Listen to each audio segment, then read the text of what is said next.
नमस्कार. दिनांक 18 फेब्रुवारी 2026 रोजी महसूल व वन विभाग महाराष्ट्र शासन यांच्यामार्फत छत्रपती शिवाजी महाराज महाराजस्व अभियान शिबिर अभियान टप्पा क्रमांक 1 हे राबवण्याबाबत शासन निर्णय जारी करण्यात आलेला आहे. याच्यामध्ये महसूल प्रशासन अधिक लोकाभिमुख कार्यक्षम व गतिमान करण्यासाठी राज्यातील प्रत्येक जिल्ह्यातील तालुक्यामध्ये मंडळ स्तरावरती शिबिरांचं आयोजन करण्याबाबतच्या सूचना देण्यात आलेल्या आहेत. यामध्ये वसई तालुक्यामध्ये एकूण 9 ठिकाणी शिबिरांचं आयोजन करण्यात आलेलं आहे. त्याच्यामध्ये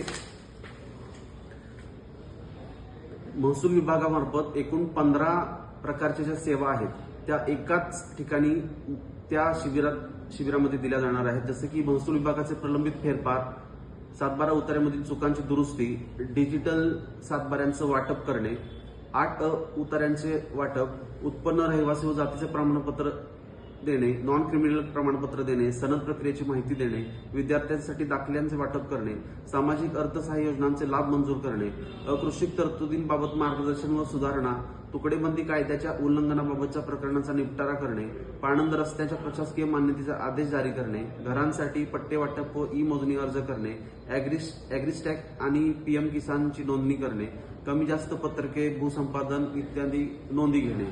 याबाबत वसई तालुक्यामध्ये एकूण 9 ठिकाणी आपल्याला शिबिरांचं आयोजन करण्यात आलेलं आहे. त्याच्यामध्ये दिनांक 7 मार्च 2026 रोजी महावीर धाम जैन मंदिर शिरसाड फाटा या ठिकाणी शिबिराचं आयोजन करण्यात आलेलं आहे. दिनांक 9 मार्च 2026 रोजी सेंट जोसेफ कॉलेज नंदाखाल कोपराड या ठिकाणी आयोजन करण्यात आलेलं आहे.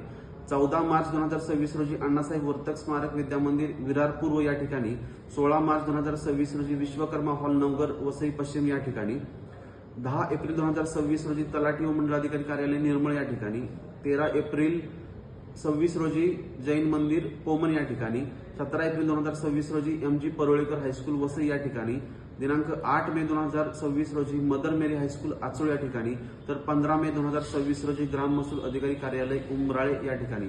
तरी वसई तालुक्यातील सर्व ग्रामस्थ नागरिकांना मी याद्वारे आवाहन करू इच्छितो की सदर जे आपले शिबिर असणार आहेत त्या ठिकाणी आपण मोठ्या संख्येने उपस्थित राहून शासनाच्या ज्या विविध योजना आहेत त्या योजनांचा लाभ घ्यावा.